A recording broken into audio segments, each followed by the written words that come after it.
Epic Games has made a notable hire in the form of Respawn and Infinity Ward co-founder Jason West. According to the Game Awards creator and journalist Jeff Keighley, Epic brought in West around a month ago to help the company scale up its own internal development efforts. Update: Speaking to Variety, Epic has since confirmed Clay's original report.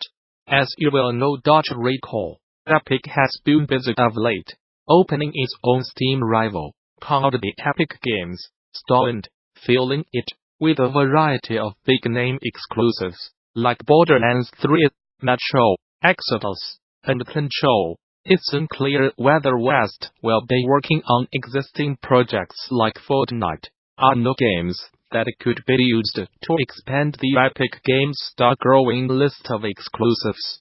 For those of you wondering why West left Respawn in the first place, the one-time Call of Duty overseer departed back in 2010 to spend more time with his family, and before that was fired from Activision for alleged subordination.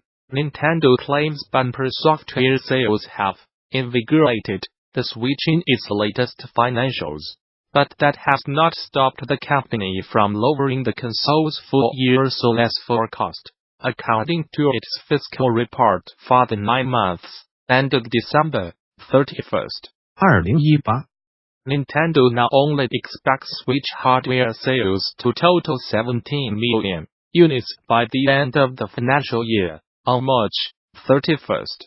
2019 It had previously anticipated sales of 20 million units. On the handheld front, Nintendo also reduced its full-year 3DS hardware forecast down to 6 million units from 4 million units. Looking at the company's overall performance, net sales rose by 16.4% year-over-year to 997.3 billion yen, $9.90 billion, while profits increased by 24.9% to 168.8 billion yen, $1.55 billion, during the same period.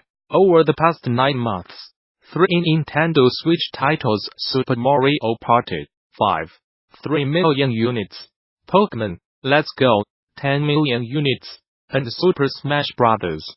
Ultimate 12.08 million units, managed to pull in record sales.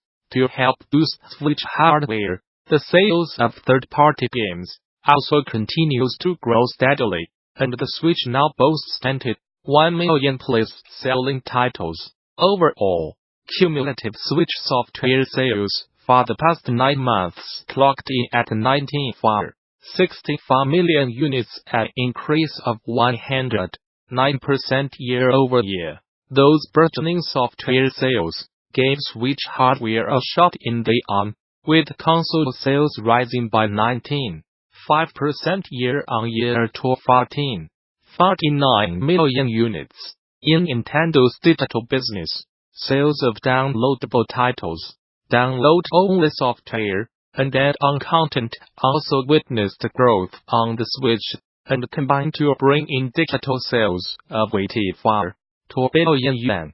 $775.5 million, a year-over-year increase of 95.1%. Lifetime Switch hardware sales now stand at 32.27 million units, while lifetime Switch software sales have reached 163.61 million units. Moving on to the 3DS, the aging handheld saw hardware sales fall by 65% to 31 million units, while software sales also doubled by 64.5% to 11.08 million units. On the mobile front, Nintendo's smart device-related income rose by 14.7% year-on-year to 33.3 billion yen, $306.7 million. The company partly attributes that increase to the launch of Joggly Last, which reportedly grossed around $28 million in its first month on digital shelves. Despite lowering its hardware forecast for both the Switch and 3DS, Nintendo has not revised its overall financial outlook, and still expects to see net sales of 1.2 trillion yuan, $10.6 billion, and profits of 165 billion yuan, $1.46 billion, by the end of the financial year, on March 31st. 2019 Ubisoft will not be producing any more physical toys for Starlink Battle, for at least to underwhelming sales. The action-adventure game features an optional toys to life element that lets players expand their game with new ships, pilots, and weapons by purchasing real-life models and scanning them into the digital world. Poor sales, however, mean Ubisoft can no longer justify churning out more physical toys, although the studio will continue to support Starlink with a variety of digital updates, despite the immense and continuous support from our players. The sales for Starlink Battle far at least fell below expectations. Consequently, we recently made the decision to not release any additional physical toys for the spring update, and in the future, reads the post on the Starlink website. As part of our effort to do right by our passionate and dedicated community, we are currently hard at work on our biggest update to the game so far, and are pleased to tell all of you that there will be new digital ships, pilots, and weapons to collect. Ubisoft has also promised to release new free content updates that will include additional missions, challenges, and activities, some of which will be inspired by suggestions from the community. Newsbrief.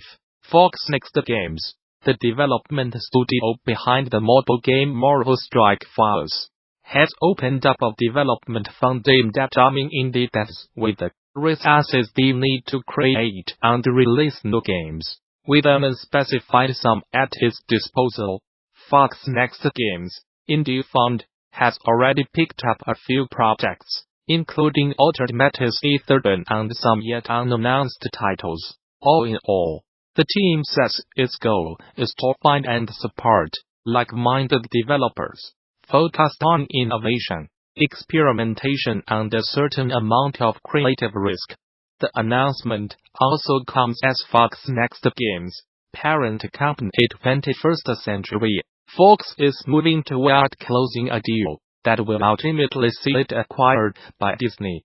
That pending arrangement has been in the works for a little over a year now, but Deadline reports that the company is making significant progress toward closing the merger.